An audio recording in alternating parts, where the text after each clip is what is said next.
Bom, mais uma vez, irmãos, boa noite a todos, aqueles que eu não tive a oportunidade de dar anteriormente. Estamos na continuidade do capítulo 3 de Colossenses. E mais uma vez vamos ver aquilo que Paulo vai falar a respeito da prática, daquilo que diz respeito à nossa vida no dia a dia. Como eu informei vocês na semana passada, a gente aqui, tendo nosso tempo de pregação, Paulo ele geralmente costuma separar partes da sua carta para a doutrina, para rever coisas que as igrejas precisariam saber, que as igrejas precisavam se afirmar cada vez mais. E essa parte ela era a parte de doutrina, onde Paulo dá a sua atenção para isso. E depois, geralmente, Paulo ele utiliza os últimos capítulos para tornar aquela doutrina em algo prático na vida dessas pessoas. E aqui, então, continuando nessa perspectiva, Paulo vai falar mais uma vez a respeito de coisas que os colossenses precisavam colocar em prática nas suas vidas. E eu não sei se vocês já ouviram, ou talvez já utilizaram essa frase na vida de vocês, mas ela é muito comum, ela é própria para o final do ano, né? Quando a gente está na virada do ano, as pessoas costumam dizer, né? Ano novo, vida nova, né?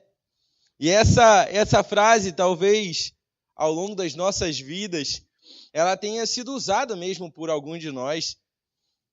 Mas tem uma coisa que eu acho realmente engraçado, interessante nessa frase, que é tão usada no final do ano. É que ela geralmente está atrelada, está ligada diretamente a uma possibilidade de mudança, né? A gente quer mudar alguma coisa, talvez no visual, e aí a gente começa, não, ano novo, vida nova, ano que vem eu vou comer só verdura. Eu vou me alimentar só de verdura, por causa que eu preciso fazer uma dieta e tudo mais. Outras pessoas vão falar que, não, eu vou começar então a praticar esporte. Vou praticar um esporte que eu nunca pratiquei até agora. E outras vão fazer até mesmo coisas em relação à forma de agir com outras pessoas, né? Não, nesse ano eu vou amar mais as pessoas, eu vou perdoar mais. E tudo isso é interessante e engraçado, como eu falei, porque muitas vezes a gente não consegue cumprir. Na maior parte das vezes, incluindo as vezes que a gente consegue mudar e iniciar um processo de mudança nas nossas vidas, nessa perspectiva dessa promessa de final de ano, ainda que elas se tornem realidade, a maior parte das vezes ela não se torna duradoura.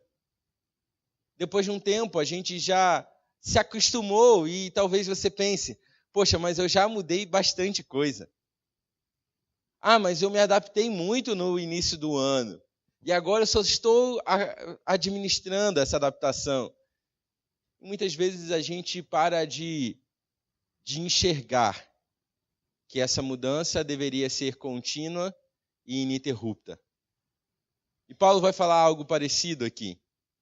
Parece que Paulo está preocupado com que esses crentes de Colossos não se esquecessem de que na vida cristã, essa nova vida que nós temos em Cristo Jesus, ela não para, a mudança não para. A gente não estagna. A gente não chega a um determinado ponto em que a gente não precisa crescer mais. A gente não chega a um determinado ponto onde mudanças ainda não são viáveis e necessárias. Na vida cristã não tem isso. Mas parece que algumas vezes nós falhamos nessa tarefa.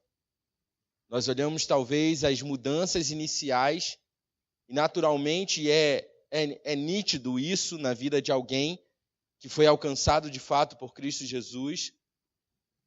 Mas muitas pessoas se acomodam.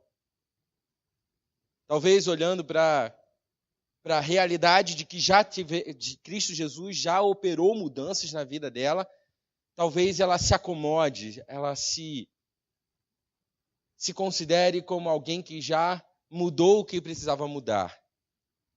E aí por isso existe essa parada e existe essa estagnação onde nós deixamos de ser aperfeiçoados conforme a imagem de Cristo Jesus.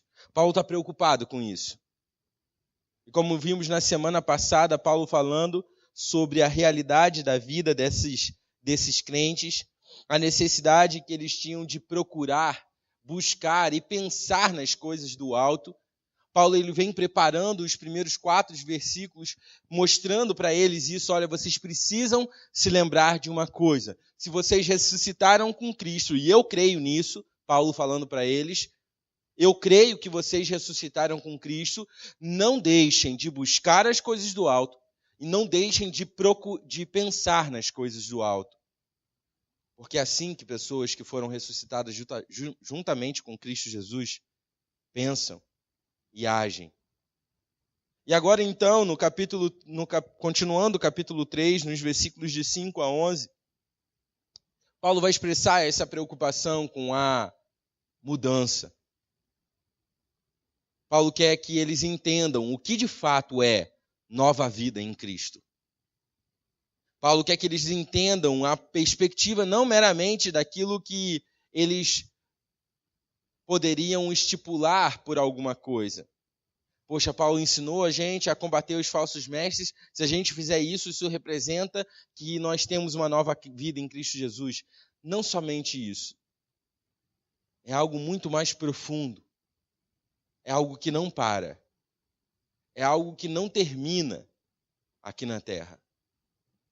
Então, essa mudança, essa perspectiva dessa nova vida em Cristo Jesus, ela influencia a nossa vida inteira até que morramos ou até que o nosso Senhor Jesus Cristo retorne. E por isso, eu gostaria de pensar em algumas marcas dessa nova vida em Cristo Jesus. Mas antes vamos ler o nosso texto. Capítulo 3 da carta de Paulo aos Colossenses, dos versículos de 5 a 11. Paulo diz assim para a igreja de Colossos: assim, façam morrer tudo o que pertence à natureza terrena de vocês: imoralidade sexual, impureza, paixão, desejos maus e a ganância, que é a idolatria. É por causa dessas coisas que vem a ira de Deus sobre os que vivem na desobediência, as quais vocês praticaram no passado, quando costumavam viver nelas.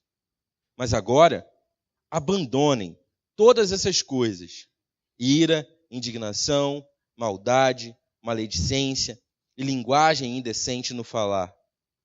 Não mintam uns aos outros, visto que vocês já se despiram do velho homem com suas práticas e se revestiram do novo, o qual está sendo renovado em conhecimento e à imagem do seu Criador.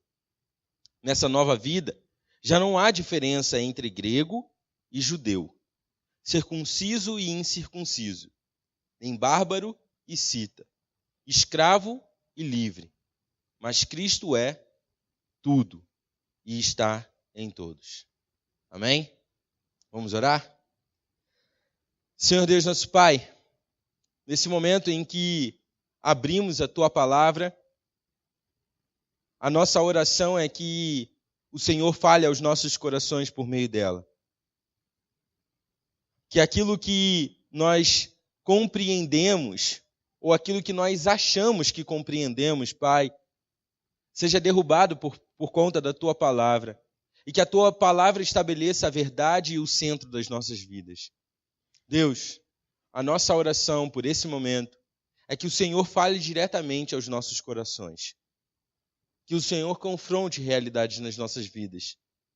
E que assim, possamos honrar o Senhor por meio de vidas que estão em constante mudança, porque estão sendo aperfeiçoadas à imagem de Cristo Jesus. Senhor, essa é a nossa oração. Nós pedimos isso tudo, em nome de Cristo Jesus. Amém. Bom, irmãos, diante dessa realidade que os colossenses estavam enfrentando, Aqui Paulo ele vai iniciar mais uma vez essa explicação do que é uma nova vida em Cristo Jesus. Se antes Paulo trabalhou com a ideia desse ressuscitar em Cristo Jesus, agora Paulo ele vai trabalhar com o lado oposto, o de morrer para o mundo. Paulo está lidando com esses colossenses com coisas muito próprias da vida deles. Talvez coisas que eram normais para eles na vida anterior deles, mas que não eram admissíveis mais dentro de uma perspectiva de pessoas que foram renascidas em Cristo Jesus. Tendo em vista, então, o que aprendemos na semana passada, quando Paulo explicou e chamou os colossenses a buscarem e pensarem nas coisas do alto, pois é isso que se espera daqueles que ressuscitaram com Cristo Jesus, Paulo ele vai dar continuidade agora ao assunto, dizendo no versículo 5 que a mortificação do nosso pecado é essencial para a nossa nova vida em Cristo Jesus.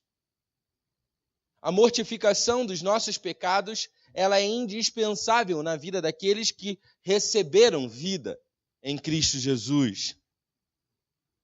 Essa expressão que Paulo utiliza no versículo 5, façam morrer ou mortifiquem, dependendo da tradução que você estiver lendo, ela é muito utilizada no Novo Testamento.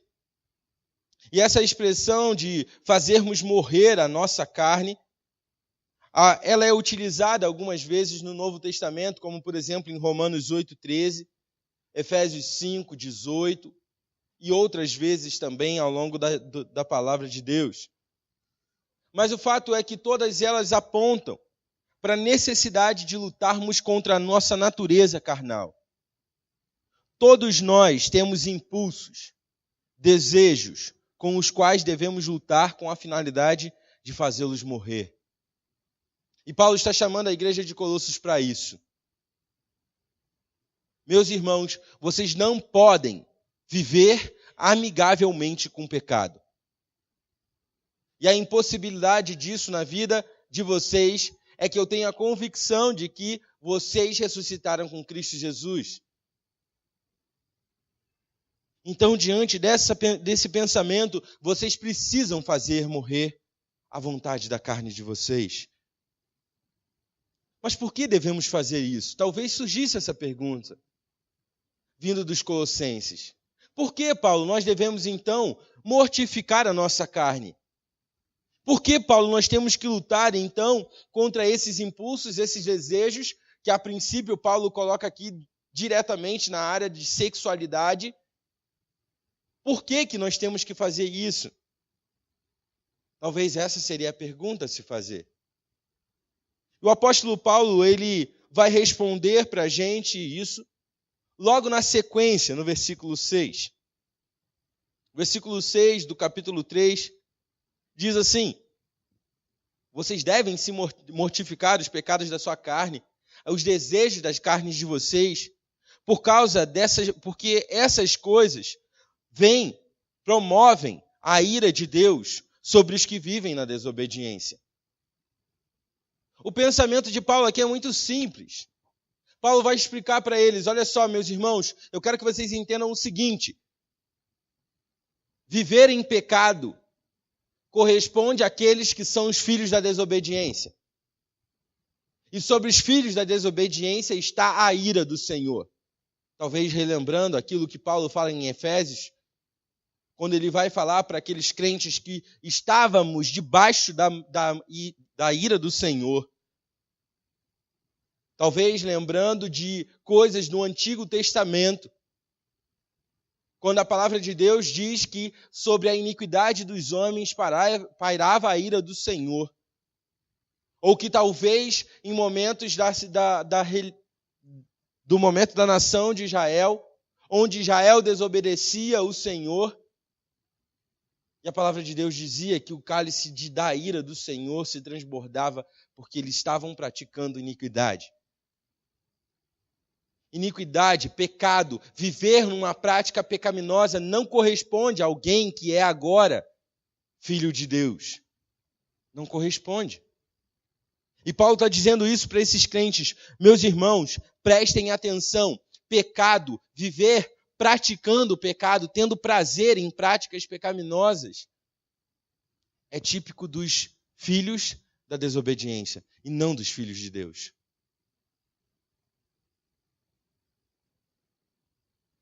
Essa atitude pecaminosa não tem como prover a glória de Deus. Pelo contrário, elas são como uma agressão à pessoa de Deus e à santidade de Deus. Paulo está chamando aquela igreja para pensarem, para enxergarem com os seus olhos a gravidade do pecado na vida de uma pessoa.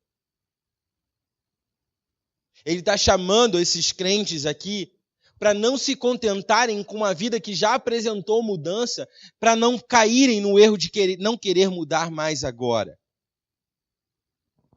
Paulo está chamando a atenção deles para perceberem que se somos filhos de Deus, temos que agir de acordo com esse título. A ira de Deus, meus irmãos, ela é a manifestação direta da santidade de Deus diante do pecado da humanidade. A ira de Deus representa a incompatibilidade de Deus coabitar, se relacionar com o pecado. Por isso a ira de Deus ela é demonstrada. Por isso ela paira sobre a vida daqueles que são filhos da desobediência. Porque é incompatível com a pessoa de Deus. Isaías 59, versículo 1 e 2. Nós vemos Isaías ali profetizando para a nação de Israel e dizendo para eles, olha só, nação de Israel, o pecado de vocês é que causa a separação entre vocês e Deus. A iniquidade de vocês faz com que Deus não olhe e não enxergue e não ouça vocês. Por quê? Porque Deus não admite o pecado. De maneira nenhuma ele vai admitir. A prática do pecado ofende a santidade de Deus e a resposta de Deus diante a essa realidade é a sua ira. O nosso pecado seria como se fosse um semeador que está cultivando a ira de Deus. Quando vivemos em pecado, quando vivemos achando que não precisamos mais ser aperfeiçoados pela palavra de Deus, quando a gente acha que não precisamos mais melhorar e crescer e sermos edificados pela palavra do Senhor, nós estamos plantando uma semente. E essa semente é a ira do Senhor. Porque Deus não se alegra com o pecado. E dessa forma, então, nós precisamos enxergar os nossos pecados dessa maneira. E Paulo começa explicando isso, dando essa breve introdução para eles. Prestem atenção, Colossenses. Porque práticas pecaminosas correspondem aos filhos da desobediência e não aos filhos da obediência. Quando Cristo Jesus morreu naquela cruz, ele permitiu que nós fôssemos tornados filhos da obediência. Nós não somos mais rebeldes diante de Deus. Nós podemos obedecê-los. Pela graça de Deus nas nossas vidas, por meio do sacrifício de Cristo Jesus, nós podemos obedecer à vontade de Deus, coisa que não poderíamos fazer sem que Ele nos tivesse alcançado. Dessa maneira, irmãos, é interessante a gente perceber duas coisas dentro desse versículo 6 e na sequência também no versículo 7. A primeira coisa importante da gente perceber, o apóstolo Paulo ele faz questão de dizer a quem Cristo direciona a sua ira. E no versículo 6, o apóstolo Paulo diz, a ira do Senhor é direcionada a quem? Aos filhos da desobediência. Por quê? Porque aqueles que foram reconciliados com Cristo Jesus, aqueles que ressuscitaram com Cristo Jesus, quando eles praticam o pecado, eles se arrependem. Deus os convence do pecado. Então essa ira não é para nós. Essa ira específica aqui do Senhor não é para aqueles que são já filhos de Deus. A segunda coisa que é importante a gente notar, e ela se encontra no versículo 7, é que o apóstolo Paulo não passa a mão na cabeça dos colossenses. Ele não está dizendo que a ira do Senhor vem somente sobre os filhos da desobediência, com o intuito de fazer com que eles ficassem acomodados na sua vida pecaminosa. Pelo contrário, no versículo 7, o apóstolo Paulo vai dizer assim: essas práticas que desagradam a Deus e que promovem a ira de Deus são essas práticas que vocês praticavam no passado, quando vocês viviam nela. Ou seja, vocês não vivem mais. Paulo não está passando a mão na cabeça desses crentes. Paulo não está dizendo para eles assim, pode ficar tranquilo que a ira do Senhor ela só vai vir contra aqueles que não o conhecem. Então, se você viveu uma vida pecaminosa, você já foi ressuscitado com Cristo Jesus e você pode ficar tranquilo. Paulo não está dizendo isso. E por isso, no versículo 7, Paulo faz questão de lembrar a eles a realidade anterior da vida deles. Olha só, vocês viviam assim, mas vocês não vivem mais. Essa era a antiga prática de vocês. Imoralidade sexual, perversão, todas essas coisas eram próprias de vocês. Mas isso não mais. Porque agora vocês não são mais as mesmas pessoas. Depois, diante dessa realidade, então, dessas duas coisas importantes que nós precisamos perceber nos versículos 6 e 7,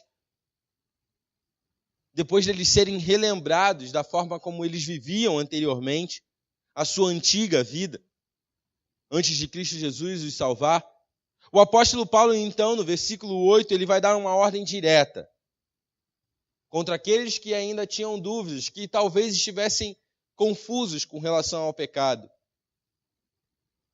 E a ordem de Paulo é: abandonem. Paulo vai chamar aqueles crentes a abandonarem as práticas pecaminosas. Se primeiramente Paulo citou ali as práticas na área sexual, agora Paulo vai lidar com algo que talvez muitas pessoas ali não vissem tanto problema, que é na relação a falar.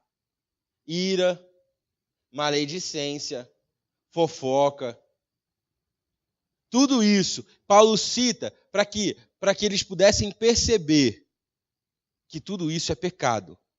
E diante de Deus é a mesma coisa. Consequências diferentes? Sim, consequências diferentes. Mas tudo é pecado. E o pecado agride a santidade de Deus. Vai de encontro à santidade de Deus. Então Paulo ele cita mais uma vez uma lista de pecados ali, nas quais a gente não vai parar para pensar a respeito de cada um deles, mas que significam diretamente, pecado é contra Deus. E não é próprio aos santos. Não é próprio aos filhos da obediência. Então, prestem atenção. Abandonem eles. Não cultivem eles. Nós temos aprendido durante os domingos, na nossa EBD, a classe de jovens, adolescentes e adultos, a gente tem trabalhado com um livro, Qual o nome do livro mesmo? Pecados Intocáveis. E parece que esse título não vem diretamente do pastor Jerry Bridges, Paulo está falando para eles, são essas coisas que vocês estão aceitando na vida de vocês e achando que não é pecado. Vocês estão vivendo isso, estão se acomodando a uma vida que na cabeça de vocês chegou aonde tinha que chegar. Que talvez agora você não precise aprender mais nada a respeito da palavra de Deus.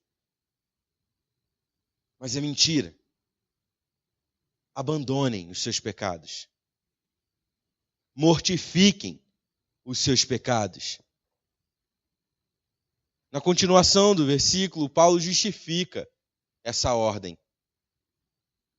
Depois de falar, dar essa ordem, né, para a igreja de Colossos, a abandonarem as suas práticas pecaminosas, Paulo ele vai usar um argumento muito convincente a respeito desse abandono. Talvez eles pudessem perguntar mais uma vez para Paulo: Paulo, por que então nós devemos abandonar? Paulo, melhor ainda, como nós vamos fazer isso? E diante dessa realidade, Paulo ele argumenta essa necessidade de abandonar os nossos pecados, as nossas práticas pecaminosas, por meio de 3 palavras bem simples no texto, que talvez passam até despercebidas aos nossos olhos. No versículo 9 e no versículo 10, o apóstolo Paulo vai citar 3 palavras que vão nortear a forma como nós, pessoas que já ressuscitaram com Cristo Jesus, devem fazer na sua luta diária contra o pecado. E Paulo cita aqui essas 3 palavras são as seguintes: despir, revestir e renovar. Eu quero que os irmãos pensem então, na seguinte ilustração. Vamos imaginar que você esteja trabalhando aqui na obra, junto com o seu João, carregando saco de cimento, saco de areia, e tira a terra de um lado, coloca a pedra do outro, e vai cimento, e você está naquela poeirada, naquela sujeira. No final do dia você está imundo, né? Precisando de um bom banho, né? Mas o processo natural para que você se torne limpo é qual? Eu chego em casa primeiro, a primeira coisa que eu preciso fazer para me limpar é tirar a roupa suja, né? Então eu preciso tirar a roupa suja. O segundo passo seria entrar na água e tomar um belo de um banho, para tirar toda nhaca de cimento, tudo. E posteriormente, o que nós teríamos que fazer dentro desse processo era o quê? Colocar uma roupa limpinha para poder ficar em casa, né? Paulo está propondo mais ou menos isso aqui na vida cristã. Paulo vai falar para eles primeiramente: olha só, meus irmãos, essa realidade na vida de vocês já aconteceu. Por isso eu falo para vocês, não mintam uns para os outros. Por quê? Porque vocês já se despiram do velho homem. A primeira palavra que é utilizada por Paulo aqui é despir. E essa palavra ela está ligada ao fato de que quando nós nos identificamos com Cristo Jesus em sua morte, nós morremos para quem nós éramos. Quando nós compreendemos a obra de Cristo Jesus na cruz, e no momento em que Ele nos convence da nossa realidade pecaminosa e da nossa impossibilidade de fazer algo por nós mesmos, quando Ele nos convence disso e nós compreendemos que nele, em Cristo Jesus, está contido a minha salvação, a possibilidade de ser reconciliado com Deus.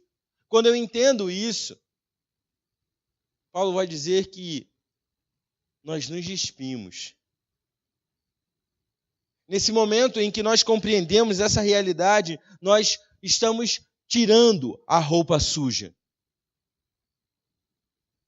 Cristo Jesus está tirando essa roupa suja que estava nos nossos corpos antes dele chegar. E por isso agora nós estamos sem aquela roupa suja. Mas apesar de representar algo que já aconteceu na vida dos crentes, em Cristo Jesus, isso não quer dizer que esse tirar essa realidade do tirar a roupa suja seja algo que terminou.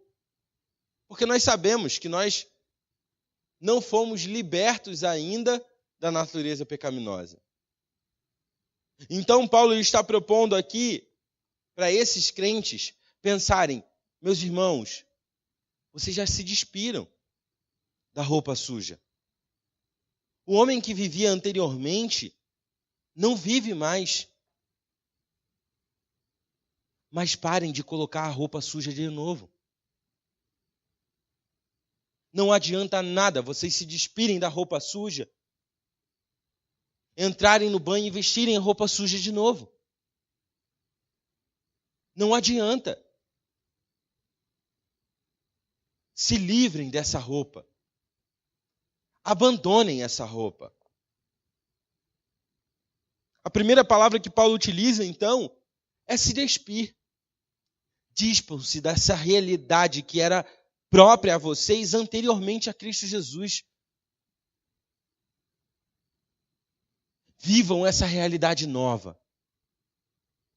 Vivam essa nova vida que Cristo Jesus conquistou para vocês. Mas como eu falei, não existe apenas uma palavra, são 3. Mas eu vou pedir licença aqui para Paulo para mudar ela de ordem. E adequar, talvez, aquilo que ele fala em Efésios, né?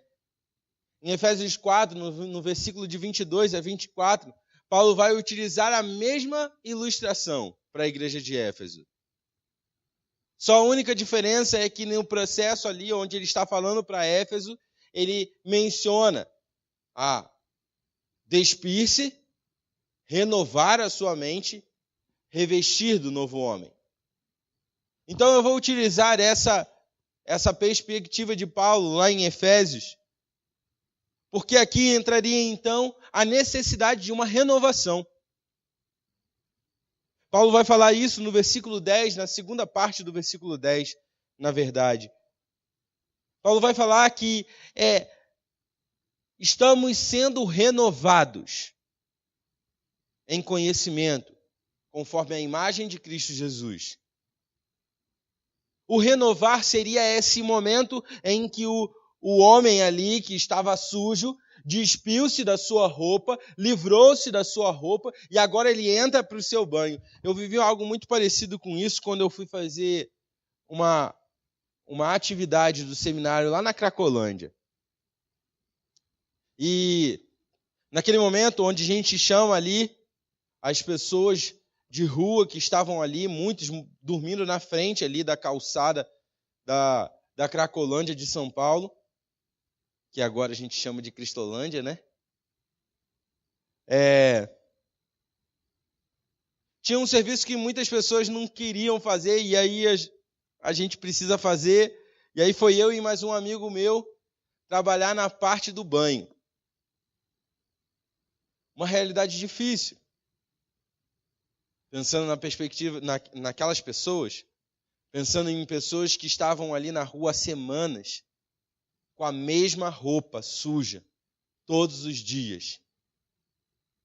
E era engraçado porque o procedimento lá é assim, você chega lá, chama o rapaz para vir, e aí o rapaz entra ali, ele precisa se despir, e os caras informam, você precisa informar para eles o seguinte, eles não podem ficar com essa roupa. Tá? A gente lá, tá bom, vamos lá. Alguns desses homens queriam tomar o banho e vestir a roupa antiga. Mas não, a gente falava, não é o procedimento. Você quer tomar banho? Beleza. Você vai ter que tirar a sua roupa, vai jogar nesse latão de lixo aqui e vai tomar seu banho. O renovar a mente seria esse momento em que o homem imundo que acabou de despir-se e se livrou da roupa antiga, ele entra no banho e agora ele precisa ser limpo. É a mudança de pensamento onde eu deixei de pensar como eu pensava antes, vivendo a minha vida rebelde contra Deus, desobediente como um filho da desobediência agiria, E agora eu passo a pensar, eu passo a compreender as coisas relacionadas a Deus. Então, nesse processo, Paulo vai falar, vocês precisam renovar as suas mentes. Para começar a pensar cada vez mais como Cristo pensava. Não quer dizer que vocês serão Cristos, mas quer dizer que vocês passarão agora a pensar iguais a Ele. Vocês terão uma mente que tem a possibilidade de agradar a Deus agora, de obedecê-lo. Isso é renovação de mente. Aquilo que eu não podia fazer sem Cristo, agora por causa de Cristo eu passo a fazer. Renovação de mente. O momento em que Cristo Jesus me alcança e me faz compreender as realidades divinas, nas quais eu fui liberto. E agora posso honrar ao Senhor. É esse momento do banho, então. Isso seria o renovar a sua mente. Por último, então, mas no início do versículo 10, o apóstolo Paulo vai citar a última palavra que serve de argumento para que aqueles crentes abandonassem a sua vida anterior, abandonassem práticas pecaminosas. E a terceira palavra é o revestir-se. Paulo dá aqui como alguém, como se os colossenses estivessem já experimentando isso. Vocês já se revestiram. Versículo 10, no início do versículo 10, na verdade. Vocês já se revestiram do novo homem. Agora vocês não mais precisam viver de acordo com o antigo. O revestir-se do novo homem seria o momento em que nós saímos do banho e colocamos uma roupa limpinha, sem nenhuma mancha. Essa é a realidade que Paulo está passando para os colossenses. Colossenses, abandonem os seus pecados. Por quê? Porque vocês já se despiram do velho homem. Vocês estão num processo de renovação da mente de vocês, que a cada vez mais, a partir do momento em que vocês se aproximam mais de Deus, mais vocês compreendem a realidade de Deus. Mais vocês aprendem a respeito do conhecimento de Cristo Jesus. E mais se tornam parecidos com Cristo Jesus. E o revestir-se, esse colocar a roupa nova, representa agora viver uma vida que não é mais compatível com o pecado.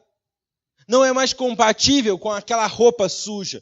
Não é mais compatível com realidades anteriores, com aceitação de atitudes pecaminosas, como se elas não influenciassem em nada o nosso relacionamento com Deus,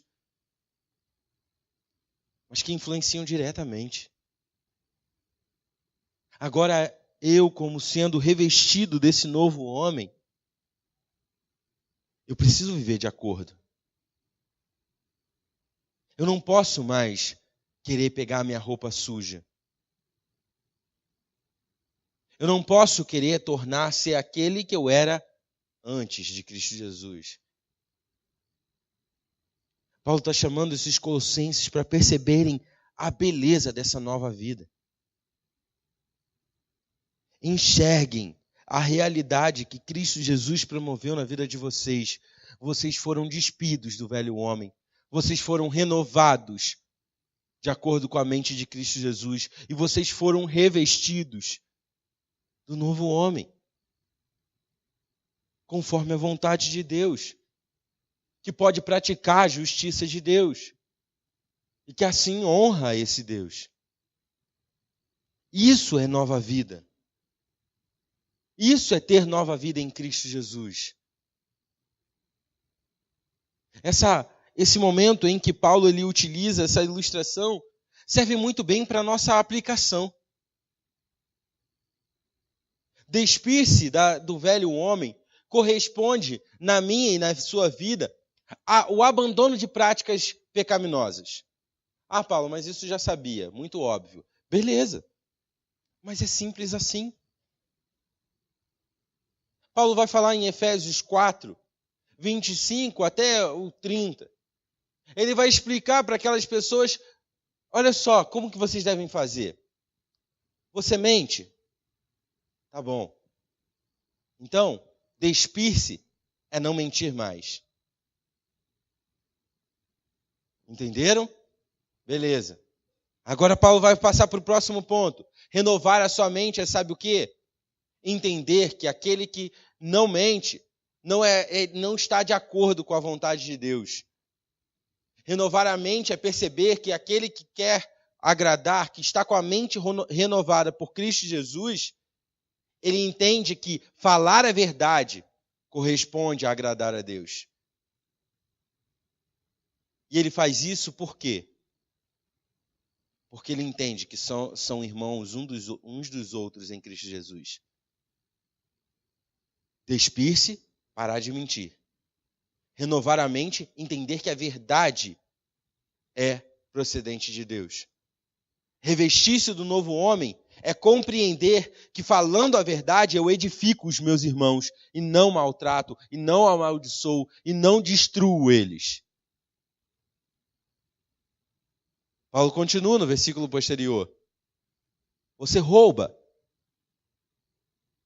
Então quem roubava, para de roubar. Mas parar de roubar é suficiente? Não. Parar de roubar é o despir-se. Renovar a sua mente é entender que você precisa trabalhar honestamente para ganhar o seu dinheiro. E revestir-se do novo homem é entender o privilégio que é ter dinheiro para poder ajudar a quem tem a necessidade. Despir-se, renovar, revestir. Paulo está falando a mesma coisa para os colossenses. Se a sua vida é marcada por ira, pare de se irar. Renovação da sua mente é o quê? Entender que na paz se encontra o Espírito Santo. Porque a paz é fruto do Espírito Santo.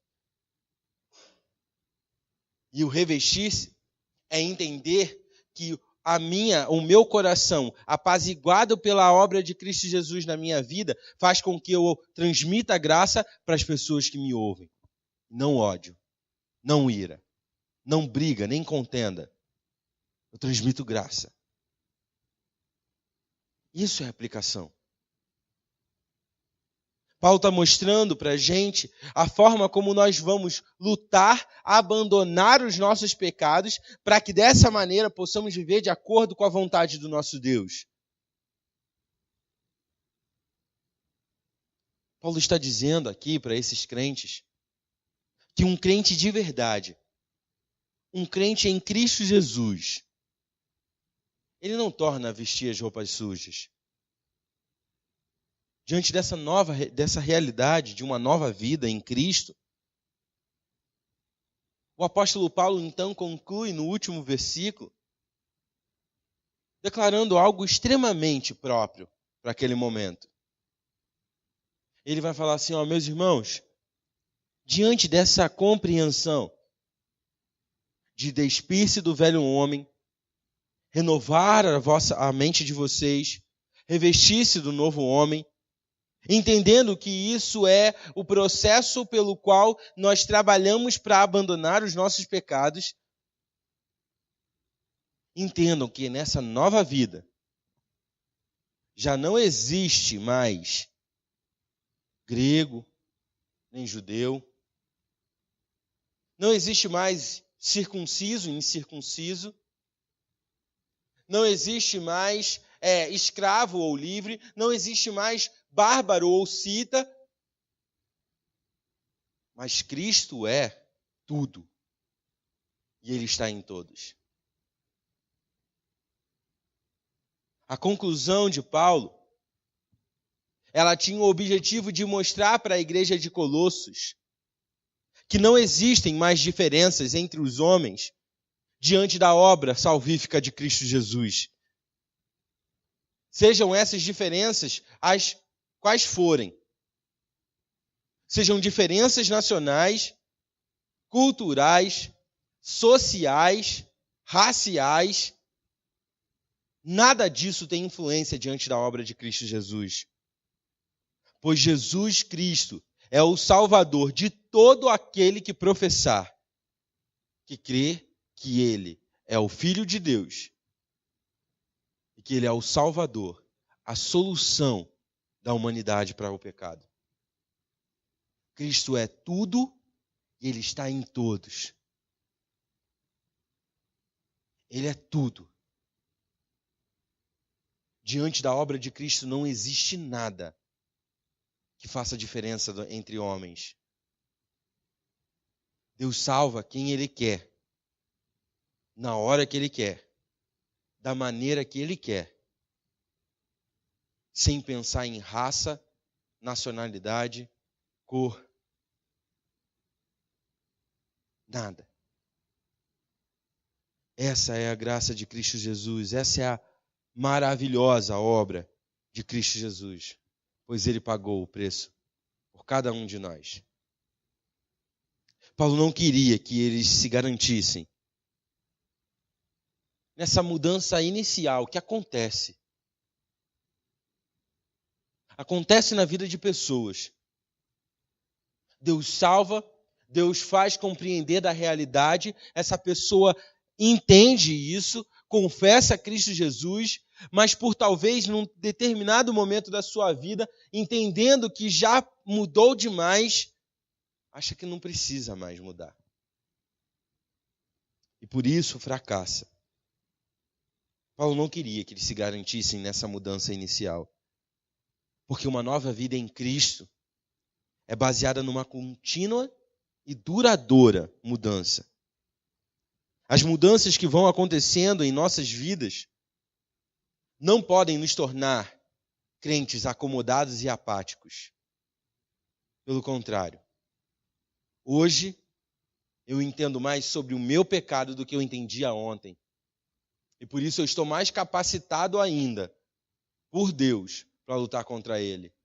E por isso, apesar daquilo que eu já experimentei de mudança na minha vida, até esse exato momento agora, não pode servir para mim e para você como algo que nos desanime ou nos faça ficar acomodados.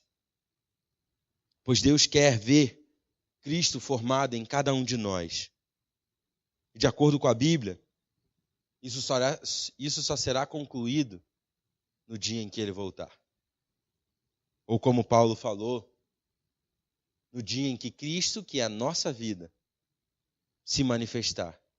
Aí sim, nós seremos manifestados juntamente com Ele. Isso representa uma mudança de vida contínua e duradoura, porque ela só para no momento em que isso aqui acontecer. Mas sabemos também, diante desse desafio de termos que apresentar essa mudança constante, de não nos conformarmos com aquilo que já experimentamos até agora, que tudo isso é garantido na mão de um Deus, que Ele começou a obra, nós estamos certos de que Ele há de cumprir nas nossas vidas. Amém? Deus irá cumprir nas nossas vidas aquilo que Ele começou. Nós somos uma construção, como a nossa aqui do lado.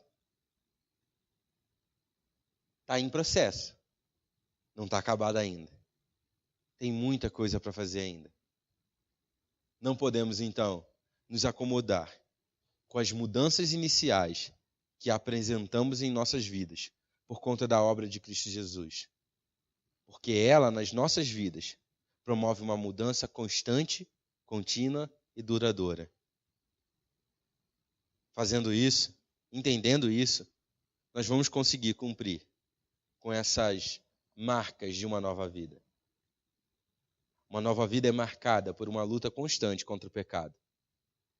Uma renovação constante de mente, cada vez mais aprendendo a respeito de Deus e experimentando dele cada dia mais.